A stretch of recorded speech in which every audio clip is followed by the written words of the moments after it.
성경은 마태복음 11장입니다. 마태복음 11장 16절부터 19절까지 읽어드리겠습니다. 이 세대를 무엇으로 비유할까?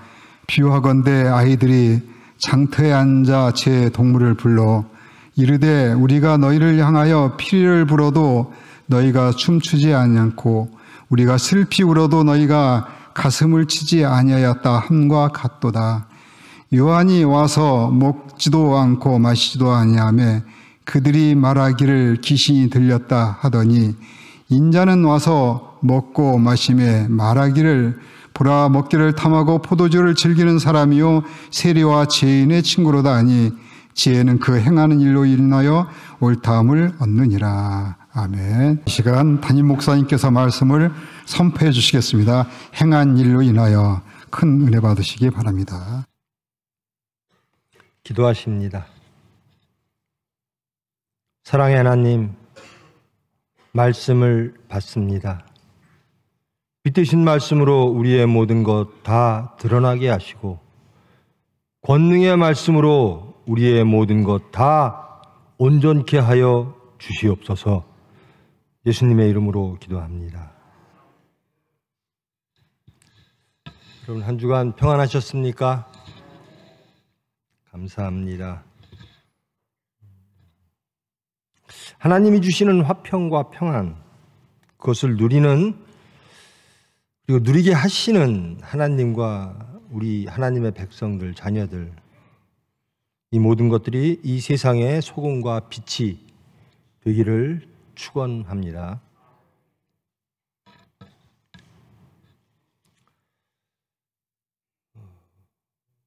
지혜 있는 자들이 세상을 잘 판단하죠. 그런데 어떻게 판단하는가?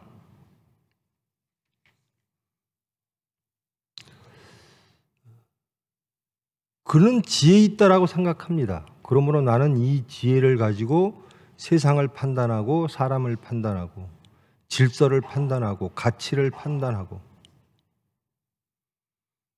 예수님이 한탄하시는 대목이죠. 그리고 참 안타까워하시는 대목이고 또 질책의 대목이기도 합니다. 그 시대에 예수님 공생의 시대에 이제 아이들이 놀이를 합니다.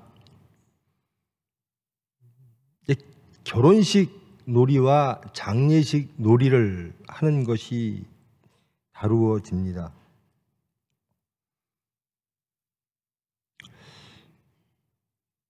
아이들이 노래를 피리를 붑니다. 이 결혼식 할 때는 피리를 불면, 결혼식 시작할 때 피리를 불면 남자들이 이제 춤을 추고요.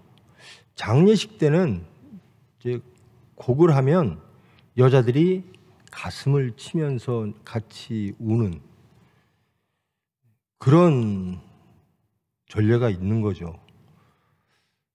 그런데 아이들이 놀이를 하는데 결혼식 놀이를 합니다. 그런데 아무도 아이들이 반응을 안 해요. 같이 남자들이 춤을 추고 막 화답해야 되는데 장례식 놀이를 해도 피리를 불어도 결혼식에 반응을 안 하고 장례식 놀이를 해도 아이들이 반응을 안 해요.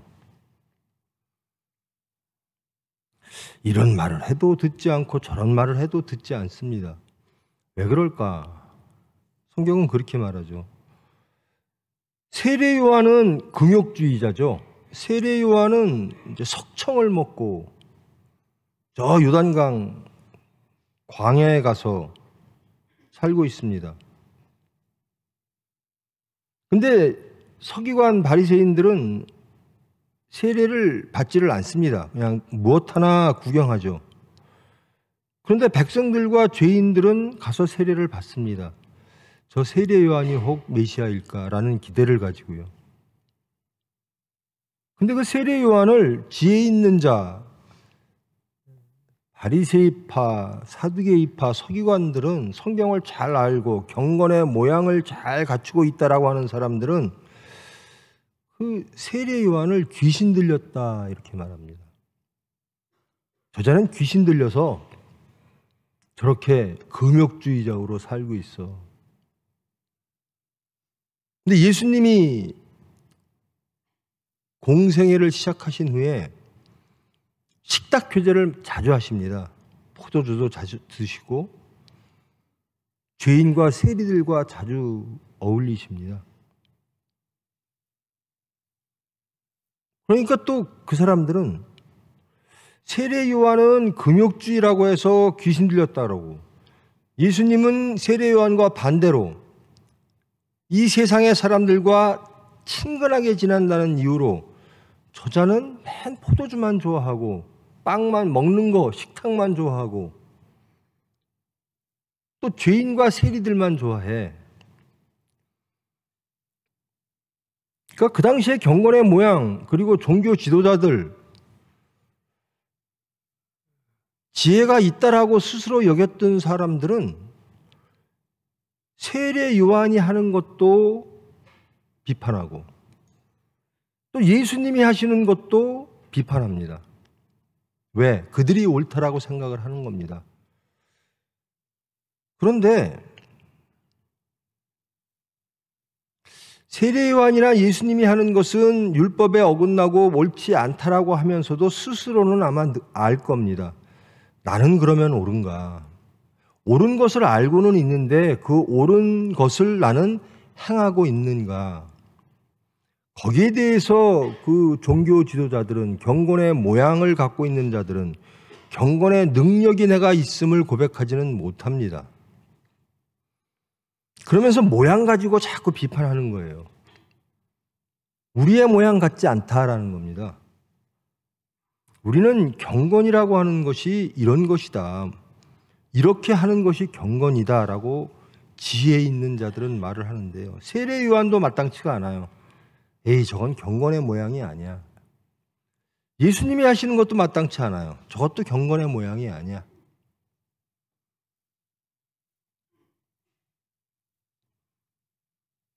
그들은 그들의 지혜라고 하는 잣대로 세례 요한도 거부했고 예수님도 거부합니다. 이런 상황을 보시고 예수님께서 아이들의 놀이 비유를 말씀하신 거죠. 도대체 요즘 아이들은, 요즘 세대는 이 아이들 놀이와 같구나. 이렇게 말해도 듣지 않고 저렇게 말해도 듣지 않고,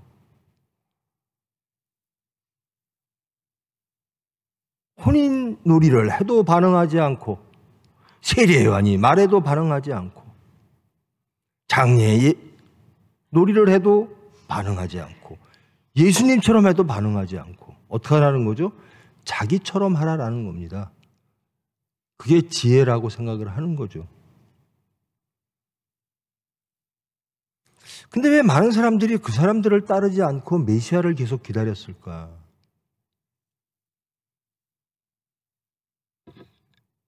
모양은 그렇듯한데 능력이 보이질 않는 겁니다. 경건의 모양은 그럴듯하게 갖추고 있는데 경건의 능력은 전혀 없는 거예요. 스스로 부패한 것, 성전에 와서 예배드리고 제사드리고 무슨 절기 잘 지키고 뭐 식탁 잘하고 손 잘 씻고 모양은 그럴듯하게 갖췄는데 자기 스스로 여기에는 세상을 이길, 자기의 탐욕을 이길, 자기를 부인할 능력은 없는 겁니다. 하나님의 이름을 부르나 예수님의 말씀처럼 주여 주여 하나, 하나님 하나님 하나, 하나님의 뜻대로 살 능력은 없는 거예요. 그래서 예수님이 그렇게 말씀하십니다.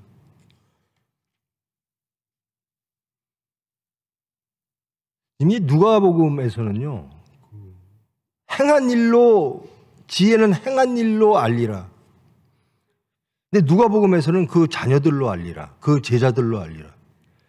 예수님이 지혜임을, 그들이 지혜가 아니고 예수님이 지혜임을, 제자들과 예수님을 영접하는 사람들은 지혜를 알게 될 것이다. 그들을 통하여 이것이 참 지혜임이 세상에 드러나질 것이다. 누가복음엔 그렇게 말을 하고 있고요. 이 마태복음에서는 그 행한 일로 인하여 옳다함을 얻느니라. 지혜는 행한 일로 인하여 옳음을 증거받을 수가 있다라는 겁니다. 여러분, 지혜라는 게 뭐죠? 이 지혜서가, 이 구약에도 지혜서가 많죠.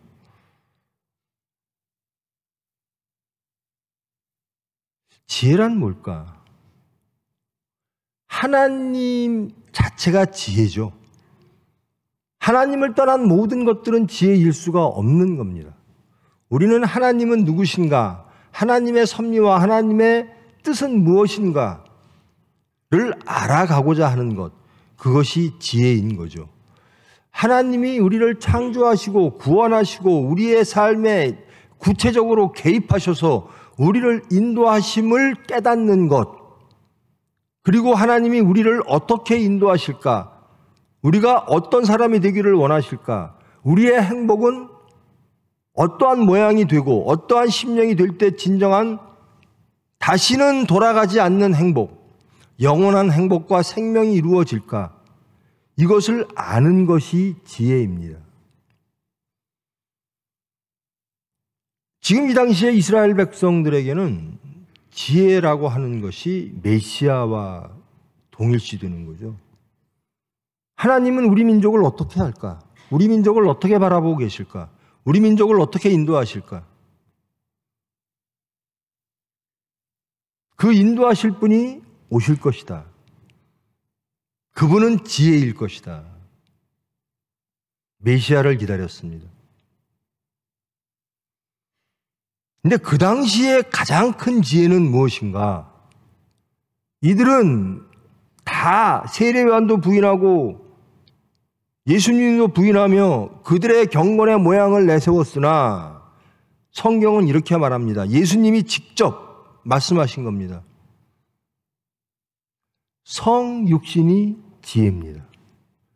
하나님의 가장 큰 지혜는 예수님의 사람의 몸을 빌어 이 세상에 죄인들의 죄를 사하시고 하나님의 긍휼과 자비로 용서하시고 그들을 천국 백성 만드시기 위하여 이 세상에 오신 것 그 자체가 지혜라는 겁니다. 그러면 과연 그게 지혜일까? 무엇으로 증거되는가? 그 행한 일로 인하여, 예수님이 하신 일로 인하여 그 지혜가 증거되느니라. 옳다함을 받느니라. 예수님이 공생의 기간부터 십자가에 죽고 부활까지 이 모든 것들이 지혜라는 겁니다. 이것은 하나님이 계획하시고 하나님이 진행하시고 하나님이 개입하셔서 이루어내신 우리를 새 사람으로 만드는, 우리를 거룩하게 만드는, 하나님의 섭리를 이루사 하나님 영광 받으시는 그 일을 예수님을 통하여 이루어내셨다라는 겁니다. 이것이 지혜라는 겁니다. 여러분, 지혜 있기를 원하시죠? 무엇이 지혜일까? 근데 지혜가 왜 필요합니까? 여러분, 지혜가 필요하다. 왜 필요합니까? 지혜가 있으면 사는데 많이 수단으로서 도움이 되겠네. 편하겠네. 안전해지겠네. 좀 더 풍요로워지겠네. 좀 더 옳아지겠네. 좀 더 안전해지고 정의로워지고 풍요로워지고 이런 것을 가르쳐주고 이것을 만들어주고 인도하는 것이 지혜일 거라고 생각을 하는 겁니다. 즉 우리가 어떻게 하면 행복할까? 이 행복으로 인도하는 것이 지혜라고 생각합니다. 우리는 행복하기 위해서 지혜를 구하는 것이죠. 근데 성경의 지혜는 무엇인가? 하나님이시라는 겁니다. 하나님은 누구신가? 하나님의 뜻은 무엇인가? 이것이 성경에 있는 겁니다. 하나님은 누구신가를 알기 위해선 성경밖에 우리가 알아낼 방법이 없어요. 하나님의 섭리는 무엇인가? 지혜란 무엇인가? 진정한 행복은 무엇인가?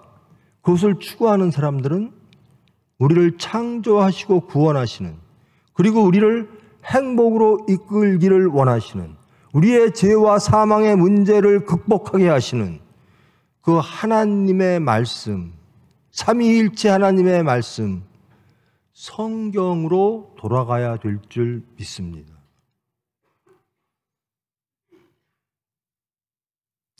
여러분, 이 어린아이들 피리를 불어도 춤추지 않고 슬피 울어도 가슴을 치지 않는다.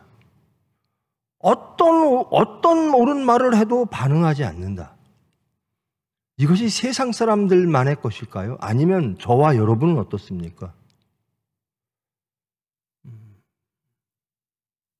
말씀이 전해져도 우리는 울지 않아요. 말씀이 전해져도 우리는 춤추지 않아요. 왜 그렇죠?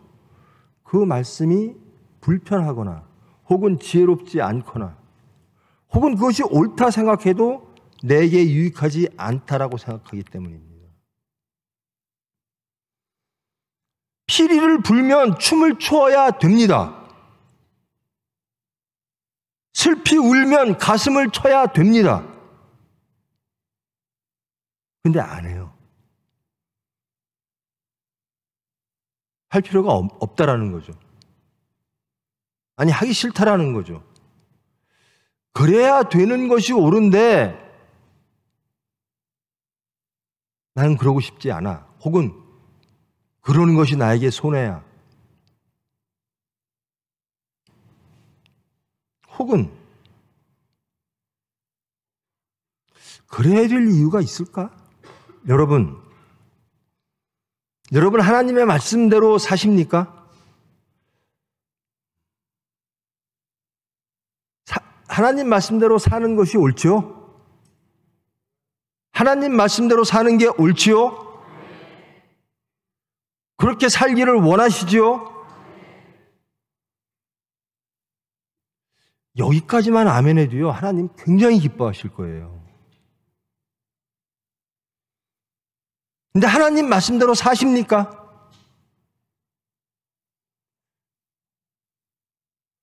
내 삶을 돌아보면 나는 하나님 말씀대로 잘 살아. 아마 이 당시에 바리새인, 서기관들, 사두개인들도 그랬을 거예요. 하나님 말씀대로 잘 살아. 몇 가지만 빼면 내가 누리고 있는 사두개인파로서 성전을 독점하고 제사를 독점하고, 사두개인은 원래 상류층이거든요. 귀족 계급들, 제사장 그룹들. 세상의 로마들과 협잡하여 자기의 주의를 누리면서 제사도 드리고 다 합니다. 그러니까 이런 경건의 모양은 다 같습니다. 경건의 능력만 빼면 나는 하나님을 잘 믿는 사람입니다.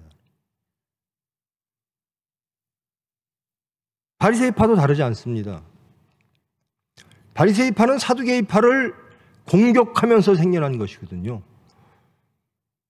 평신도 그룹에서 율법으로 돌아가자. 이제는 정말 경건하자. 그래서 11조부터 시작해서 모든 율법을 다 지켜야 된다. 근데 예수님을 보니까 자꾸 용서하는 거예요. 이게 제일 그들한테 예수님이 하시는 행동 중에 제일 못마땅했던 것이요, 식탁 예법입니다.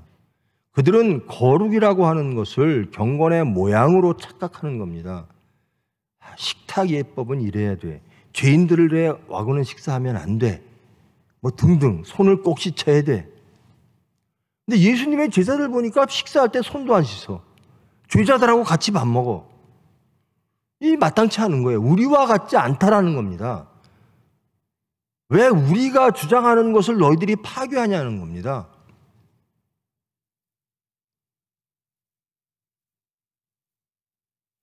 여러분, 우리와 같지 않다라는 이유로 우리가 배척하는 경우가 우리의 삶 속에서도 너무나 많아요. 내 삶의 모습하고 다르네? 내 생각과 다르네? 내 가치와 다르네? 내 피부색과 다르네? 이 모든 다름을 통해서 우리는 배척하는 경우가 많아요. 그것이 옳고 그름의 문제가 아니라 나와 다름으로써 우리는 배척하는 경우가 많다는 겁니다. 그래서 마음에 안 들어요. 에이, 저 사람 참 하는 거 보면 마음에 안 들어. 저도 마음에 안 들 때 참 많아요. 저도요, 정말로 구식 사람이에요. 요즘 젊은 애들, 요즘은요, 대한민국이란 나라가요, 참 특이한 나라라. 그런 나라가 세계적으로도 많죠. 우리 가족을 보면요, 가족의 구성원을 보면요, 우리 어머니는 일제시대 때 태어났습니다. 그리고 일본 말을 배우고 일본 역사를 배우면서 자라셨어요. 태어나 보니까 그런 거예요, 다. 그분의 의지와 관계없이 그런 역사 속에서 태어나신 겁니다. 근데 어떤 사람들은 교육을 다 다르게 하겠죠. 야, 독립운동 해야 돼 하는 사람도 있을 거고, 하루 이틀 사흘 한 해 두 해 10년 20년 지나가니까 야, 이건 독립이라는 게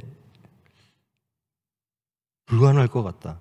그러면 이 가운데서 우리가 민족 주체성을 살리고, 혹은 에이, 같이 합병하자, 교육을 주장하기도 하고 여러 사람이 있습니다. 어찌됐든 그런 역사에서 태어나신 분이 우리 집안에 계세요. 우리 어머니 아버님이 다 그런 세대였고요. 저는 해방 바로 위에 전쟁 끝나고 6.25 전쟁 바로 끝나고 태어난 사람이에요. 여러분, 전쟁이라고 하는 것이요,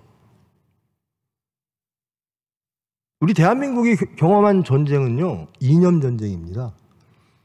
공산주의와 자본주의가 대립하는 전쟁이었죠. 근데 전쟁을 해서 많은 사람, 몇백만 명이 죽었어요. 근데 몇백만 명이 죽은 그 사람 중에 공산주의가 뭔지 자본주의가 뭔지 알고 죽은 사람은 거의 없어요. 그저 몇 명이 명령을 일으켜 전쟁을 치르니까 살기 위해서 싸운 거예요. 여러 가지 역사의 흠결들이 있습니다. 그러므로 있습니다. 내 부모를 북쪽에서 죽였어요. 바로 옆 사람은요, 내 부모를 남쪽 사람이 죽였어요. 그런 자식들이 동시대에 같은 지역에서 살고 있습니다. 갈등이 없을 수가 없죠. 우리 그러죠. 그렇게 용서 못해. 부모 죽인 자식 왼수도 아닌데. 근데 우리는 부모 죽인 원수가 실제로 존재하는 사회입니다.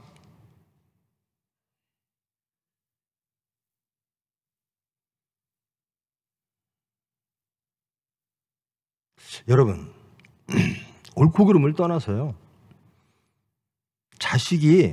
내 자식이 빨치산 운동을 해요. 북한 전쟁 때 공산주의자가 돼서. 그러니까 막 낮에는 자본주의, 지금의 대한민국, 공산주의를 부정하는 사람들이 지배해요. 근데 밤에는 몰래 자식들이 내려와요, 산에서. 부모한테 밥 좀 달라고. 안 줄 부모가 어디 있어요? 옳고 그름을 떠나서. 근데 낮에 또 다른 사람들이 와요. 너 밥 줬지? 어떡하라는 겁니까? 그분은요, 밥을 준 그 엄마는요, 공산주의가 뭔지 자본주의가 뭔지 몰라요. 그저 자식이 안전하고 건강하게 생명을 유지했으면 좋겠어요. 근데 지혜 있는 자들이라고 하는 사람들은요, 자기의 지혜로 이 지혜를 세상을 다스리겠다고 하면서요, 제가 살던 바로 바로 몇 년 전 몇백만 명이 죽는 전쟁을 치렀어요. 내가 왜 싸우는지를 모릅니다. 단지 지혜 있는 자들이 명령으로 싸우는 겁니다. 내가 저 사람을 왜 죽여야 되는지도 모릅니다. 단지 내가 살기 위해서 죽이는 겁니다.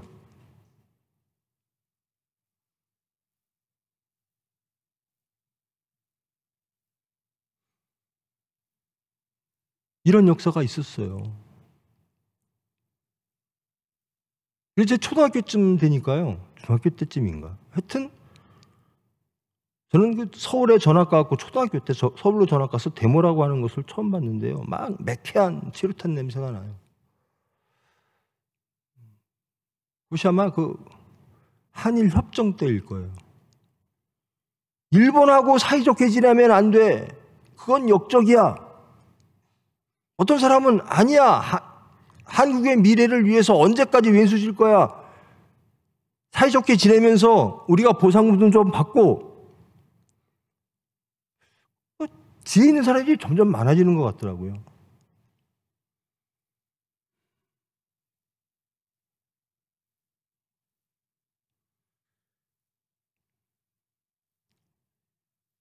여러분, 강철 서신이라는 말씀 책 보셨어요?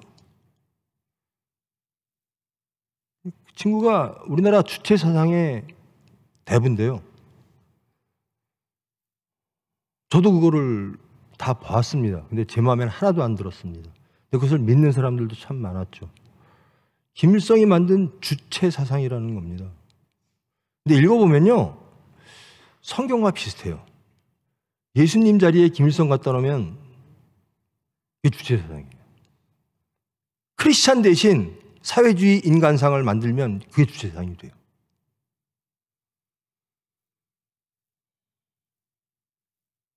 근데 그 친구가 소련이 망한 후에 북한도 몇 번 넘어갔다 온 사람이거든요. 김일성과 대담도 하고. 소련이 멸망한 다음에 공산주의가 실패한 건 아닐 거야. 그리고 주체 사상은 영원할 거야. 그래서 북한으로 넘어가서 김일성하고 만납니다. 열심히 주체 사상을 자기는 공부했고, 모든 이것이 진리이고 이것이 민족 해방이고 이것이 대한민국을 일으킬 지혜다라고 생각해서 했는데요. 북한에 가서 김일성하고 얘기하니까 김일성이가 자기보다 주체 사상을 모르는 거예요. 주체 사상을 만들었다라고 하는 사람이 이해하는 사람보다 모르는 거예요. 지금 그 사람은 북한 인권운동을 하고 삽니다. 이것이 지혜고 이것이 진리라고 믿었던 그 혼동된 세대가 다 같이 사는 겁니다. 친일파와 독립운동을 했던 그 후손들이 같이 살고요. 좌우와 우로 나뉘어서 공산과 자본으로 나뉘어서 서로 총질했던 세대가 같이 삽니다. 나는 이런 이유로 우리 부모가 죽었고 저 사람이 죽었고. 여러분, 이 서울은 크니까요. 예산이나 서산이나 이 조그만 동네에서는요, 지금도 알고 있어요. 저 사람이 어떻게 했는지를. 근데 쉬쉬하고 덮어주죠. 전쟁이 끝나고 났더니 또 무슨 주체가 어떻고 뭐가 어떻고 뭐 사상들, 지혜들이 굉장히 많이 나와요. 근데 그 지혜들이 세상을 화평하게 만들고 평안하게 만드는 게 아니라 그저 죽이는데 바빠요.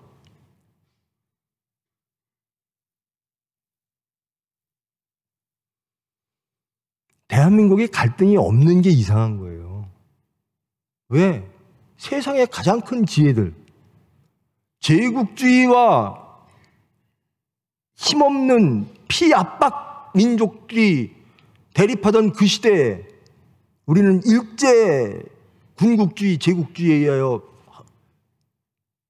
그 다음엔 공산주의와 자본주의가 극도로 열전을 벌인 데가, 독일은 냉전이에요. 서로 서독과 독일은 총질을 안 했어요. 같은 민족끼리. 근데 우리 민족은요, 서로 총질을 했어요. 열전을 벌였다는 겁니다. hard war 했다. 그 후에도요, 이즘이냐 민족이냐 경제를 놓고도 분배냐 성장이냐, 저도 그랬어요. 제가 다 한 얘기예요. 전 그걸 지혜라고 믿었고, 그래서 강한 투지력 갖고 나가는 거죠. 근데 세상이 안 변해요.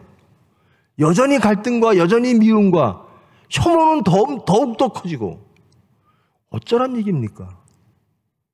그 시대에 태어난 모든 백성들은 그럴 수밖에 없는 환경에서 태어났어요. 근데 지혜 있는 자들이 백성들을 죽음으로 몰아넣습니다. 지혜 있는 자들이 첨예하게 갈등과 미움과 혐오를 불어일으키고 있습니다. 그러면서 봐라, 나를 봐라, 이것이 경건이다라고 말합니다. 이것이 지혜라고 말합니다. 그 지혜에 있다라고 주장하는 사람들이 예수님을 죽인 한 축의 사람들입니다. 진정한 지혜, 하나님의 섭리, 하나님의 뜻, 하나님의 개입, 이것을 믿고 소망하고 의지하지 않고 그들의 지혜를 믿는 사람들, 하나님을 그들의 지혜로 이해하고 해석하는 사람들, 지금도 마찬가지죠. 역사를 그들의 지혜로. 그런 사람들은요, 매일 혐오만 일으켜요. 나뉘는 것만 일으켜요.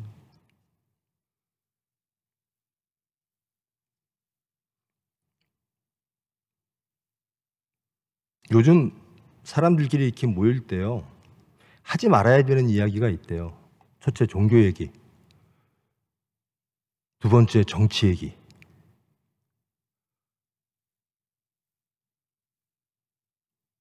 혐오를 극대화시킵니다. 갈등을 극대화시킵니다. 가족 안에서도 정치 얘기는 하면 안 된대요. 아들과 아버지가 남남된대요. 원수된대요. 이게 뭘까? 이거를 지혜라고 믿는 겁니다. 그러면 그 지혜를 통해서 무엇이 이루어져야 되는가? 지혜는요, 화평케 하는 겁니다. 지혜는 행복을 주는 겁니다. 지혜는 생명을 주는 겁니다. 근데 참 지혜를 말하면 다 싫대요. 나와 같지 않아.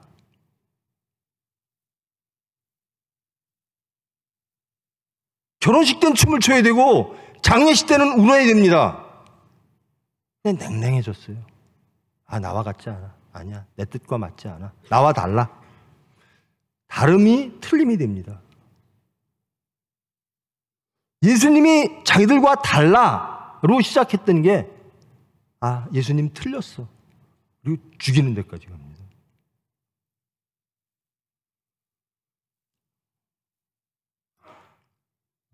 예수님이 이렇게 말씀하십니다. 지혜는 그 행한 일로 인하여 옳다함을 얻느니라. 예수님이 행하신 것, 그것이 지혜입니다. 예수님이 이 세상에 오셔서 하시고 가르치시고 또 십자가 사건 부활까지, 그것이 하나님의 지혜입니다.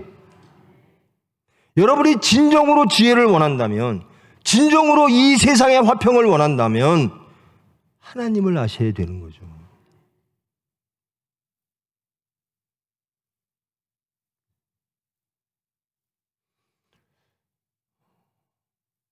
참 큰일 날 이야기를 또 하는 목사들이 있죠.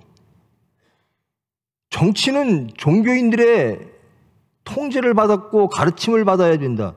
이건 중세 시대로 돌아가자는 얘기예요. 교황이 세상의 황제보다 위에 있던 시대가 10세기 동안 있었습니다. 중세시대 암흑의 시대라고 그러죠. 종교가 세상을 짓누르고 있을 때. 근데 그 사람은 얼마나 대담한지 확신범 같아요.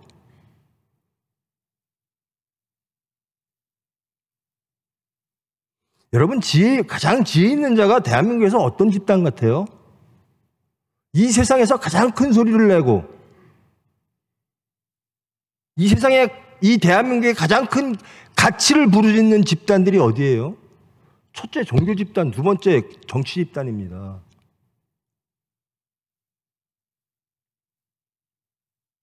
가치를 이야기하면서 누구죠? 맨날 그 정치하는 목사. 전광훈 목사는 제외하면요, 나머지들은 다 자기들이 하나님이라고 그러고 자기들이 성령이라고 하는 이단과 사이비라고 하는데요. 이 전광훈 목사는 실질적으로 세상에 들어가서 내 말 들어 이겁니다. 자기가 선지자고. 근데 정말 예수님 같지가 않아요. 암만 생각해도, 아무리 봐도 예수님 같은 모양이 하나도 없어요. 예수님이라면 저렇게 말씀하실까? 예수님이라면 저렇게 교만할까? 예수님이라면 저렇게 판단하고 심판할까?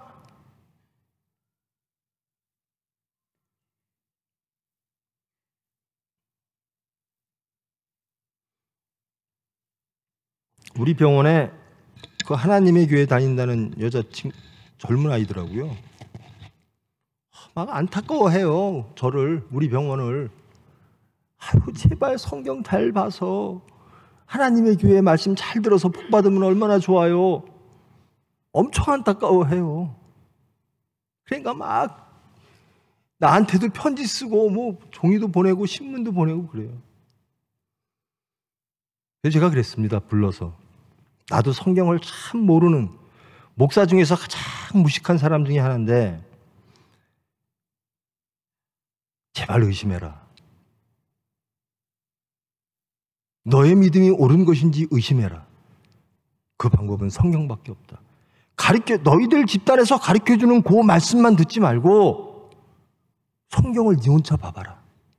성경을 여러 종류도 보고 주석집도 보고. 제가 여러분들에게, 우리 성도님들에게 말씀하시는 게 그거잖아요. 말씀드리는 게. 아니, 제 말씀 듣고 아멘아멘 했다가 제가 틀렸으면 어떡하실라 그래요?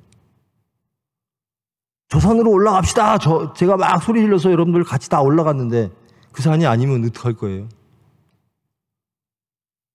여러분, 제 말씀 의심하시고 성경 말씀을 보셔야 돼요. 성경 공부하셔야 돼요. 그리고 저 목사가 옳구나. 말씀대로 하는구나. 말씀대로 설교하는구나. 그럴 때 아멘이 나와야 돼요.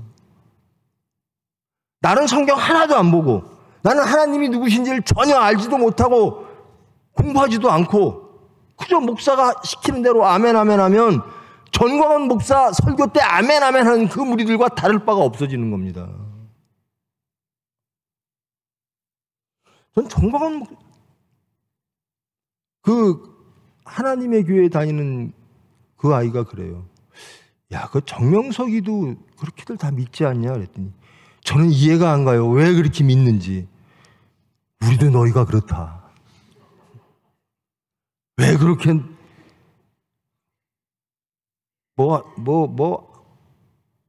아버지 하나님, 어머님 하나님, 난 그 듣다 희귀한 소리를 다 들었다. 왜 그거 아버지 하나님 한 분 갖고 그냥 가지.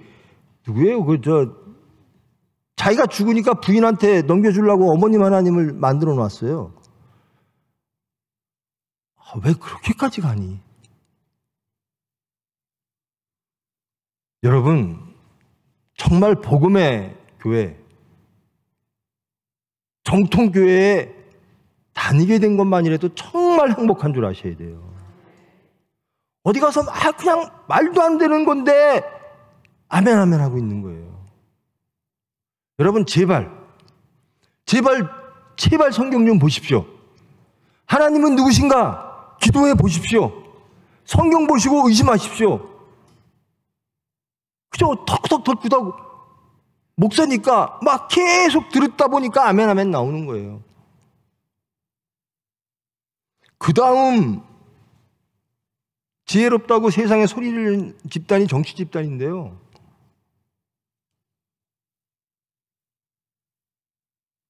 저는 현실 정치를 10여 년 해봤잖아요. 지금 뭐 전당대회 때문에 시끄럽다, 돈 봉투를 뿌렸다. 돈 봉투 뿌렸다고 욕하는 사람이나 돈 봉투 뿌려서 저 집단에서 돈 봉투를 뿌려서 정말 얼굴을 들 수가 없습니다. 마치 자기들은 안 한 양.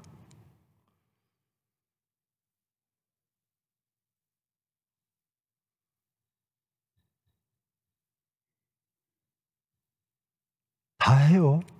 여기 지금 우리 정당 관계자들 계십니까? 정당 당원들? 여러분들 생각해 보세요. 제가 위원장을 하는데요.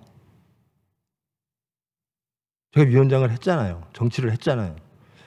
전혀 모르는 사람이 나를 위해서 도와준대요. 그리고 사람들도 만나야 돼요. 그러면 사람 만나려면 커피값도 필요하고 짜장면값도 필요하고 기름값도 필요해요. 그러면 그것도 다 네가 갖고 해라. 우리나라 정치 민도가요. 도와주는 사람들도 그것까지는 안 해요. 내가 시간 내고 노동을 해줄 테니까 그 실비는 경비는 주세요. 나아가면요. 저 사람 돈 조금 주면요. 우리 쪽으로 끌어올 수 있을 것 같아요. 여러분 아무리 거대 담론으로 가치를 세워도 밑에는 다 그렇게 흐르고 있는 게 대한민국의 정치 현실입니다. 아니라고 부정 못해요.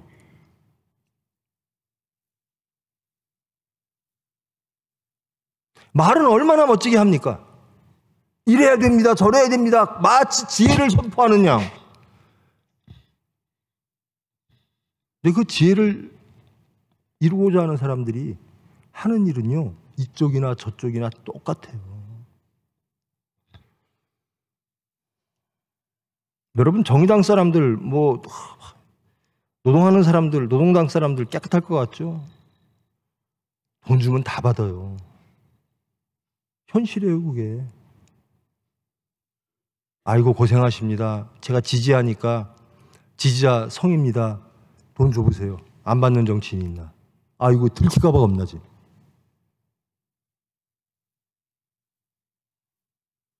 모양은 있으나 능력은 없는 겁니다. 부정과 부패를 거부할 수 있는 능력은 없어요. 화평을 얘기하나 화평을 만들 수 있는 능력은 없어요. 생명을 얘기하나 음침한 곳에선 사망의 수단들을 동원합니다. 그것이 예수님 당시에 이 말씀이 선포되어지는 당시에 소위 경건한 자들, 지혜로운 자들의 모습입니다. 지금과 다를 바 하나도 없어요. 그렇다면 우리는 이들과 다른가입니다. 문제는 저와 여러분이 이들과 다르냐입니다.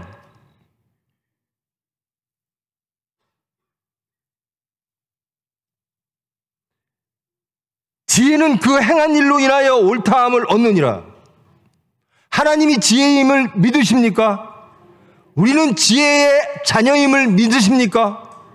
우리는 지혜의 거룩한 수단, 예수 그리스도의 일꾼 되기를 원하시고 부르셨음을 믿으십니까? 그렇다면 우리는 예수님처럼 행해야 돼요. 예수님처럼 말해야 돼요. 정답은 있습니다. 예수님이라면 어떡하실까? 모든 구체적인 사건 속에서 한 정당의 대표가 장로래요. 예수 믿는 사람이죠. 그러면 예수님이라면 어떡하실까? 그렇게 하면 돼요. 그러면 세상은 바뀝니다. 그러면 세상은 구원받습니다. 세상의 구원은 예수님만이 하십니다. 말씀만이 하십니다. 그 수단은 누군가? 저와 여러분이 되어야 됩니다. 크리스찬이 되어야 됩니다. 예수님의 말씀대로 살아가는. 지혜는요, 말에 있지 않아요. 예수님처럼 살아가는데 우리 삶이 예배되어지는데 그것이 지혜입니다. 지혜를 원하십니까? 여러분의 가정이 예배되십시오. 여러분의 모든 행함이 하나님께 연락되어지는 예배되십시오. 그게 지혜입니다. 나는요, 다들 그래요. 저도 그럴 거예요. 저는 하나님 말씀 여기까지는 잘 지켜요. 근데 이거는 자식 문제는, 부모 문제는, 물질 문제는, 세금 문제는,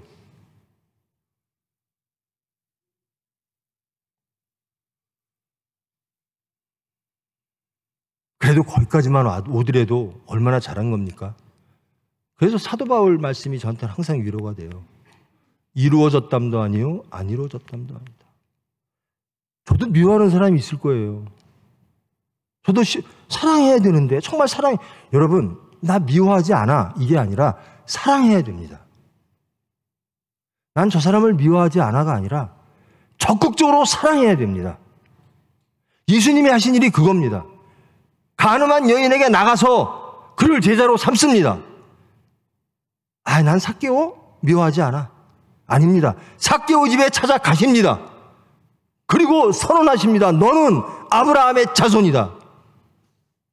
이 적극적인 사랑. 이것이 예수님입니다. 난 저 사람들하고 상대하기 싫어. 그런데 내 미워하지는 않아요. 좋아하지도 않지만 미워하지도 않아요. 사랑해야 됩니다. 사랑하지 않으면 가고 싶지도 않아요. 저도 그런 부분이 있어요. 다 있습니다. 그 행한 일로 인하여 옳다함을 얻느니라. 여러분이 하나님이 지혜이고, 여러분이 예수 그리스도가 지혜이고, 하나님의 섭리가 지혜임을 믿는다면 여러분은 여러분의 행한 일로 그것이 옳다함을 세상에 보이는 여러분 되기를 축원합니다. 난 예수님 말이 옳아서 예수님처럼 살아.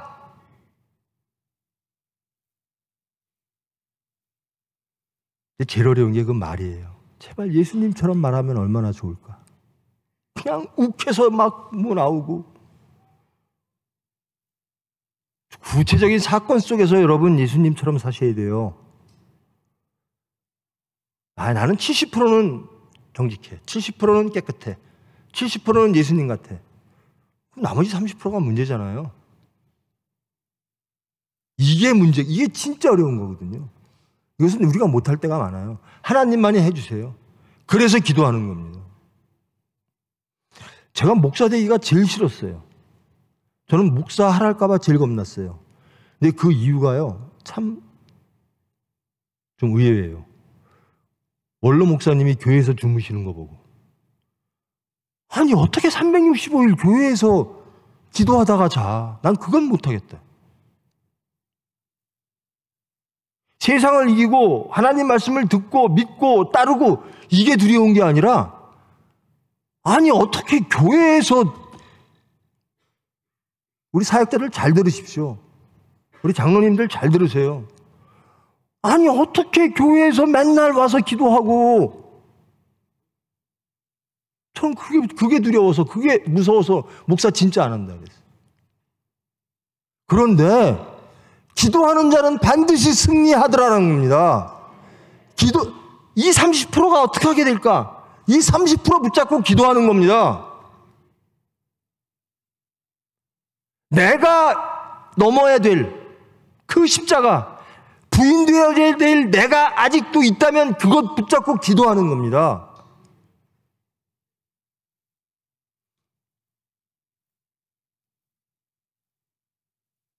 저와 여러분이 여러분의 행한 모든 일들이 정말 예수님 같아.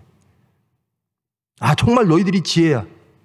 예수님이 지혜야. 하나님이 지혜야. 이거를 세상에 증거하기를 축원합니다. 그러기 위해서는 믿어야 되고요. 다 믿죠. 여러분 하나님 믿으시죠? 성삼위일체 하나님 믿으시죠? 예수님의 십자가에 죽고 부활로 예수님만으로 우리가 구원받음을 믿으시죠? 예수님의 재림을 믿으시죠? 믿는데 예수님처럼 못 살고 있죠? 믿는데 예수님처럼 살고 싶은데 못 살고 있죠? 차이가 다 있을 겁니다. 나는 이거 요만큼. 그러면 기도하십시오. 믿는 자는 기도해야 됩니다. 믿는다면, 그리고 그것을 소망한다면, 그리고 그것을 사랑한다면 기도해야 됩니다. 그래야 이루어집니다. 그래야 행한 일로 인하여 옳다함을 얻느니라. 이 세상에 우리의 하나님이 옳음을 우리의 행함을 통해서 증거되어지므로, 예수가 증거되어지므로 진정한 지혜는 무엇이고, 진정한 가치는 무엇이고, 진정한 질서는 무엇인가를 세상에 알림으로 세상 사람들이 하나님을 영접해서 이 세상이 정말 행복한 세상, 화평의 세상, 천국 되어지는 그런 것을 소망하며, 저부터 시작해서요, 누구 심판하지 맙시다. 누구 판단하지 맙시다. 예수님이라면 어떡하실 거야? 세상에 물질해지지 맙시다. 세상의 탐욕에, 세상의 자식에 예수님보다 우선하는 그 모든 것에 지지 맙시다. 하나님보다 우선하는 그 무엇인가 있다면 기도하십시다. 그러면 하나님이 해 주실 줄 믿습니다. 여러분이 행한 모든 일로, 여러분의 삶이 예배됨으로 이 세상에 진정한 지혜가 무엇인지, 그리고 진정한 지혜를 따르는 자들의 삶의 모습은 어떠한지, 그리고 그 모습이 끝내 이끌어내는 능력은 무엇인지 기도하심으로, 새사람 되심으로 이 세상에 예수를 증거하는 거룩한 수단 되어지는 여러분 되기를 축원합니다.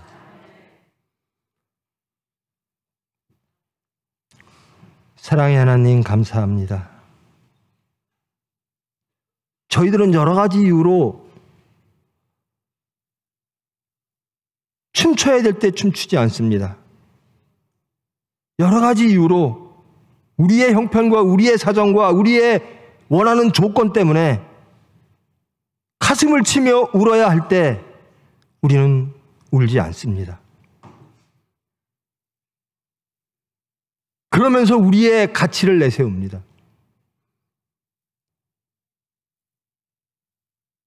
주님, 저희들 믿습니다. 하나님만이 가치입니다. 하나님만이 지혜입니다. 하나님만이 생명입니다. 하나님만이 행복 주십니다. 저희들의 믿음, 그 믿음이 모든 삶의 자리에서, 모든 사건 속에서 우리의 믿음이 지켜질 수 있도록 주님께서 은혜로 붙잡아 주시고 저희들을 기도로 인도하사 기도하는 저희들 될 수 있도록 주님 주장하여 주시옵소서. 하나님은 누구신가? 하나님의 뜻은 무엇인가? 알기 위하여 성경 보고, 알기 위하여 기도하고, 내 자신이 발견되기 위하여 기도하고, 내 자신이 고침받아 새 사람 되기 위하여 기도하는 교회 되기를 원합니다. 기도하는 성도 되어지기를 원합니다.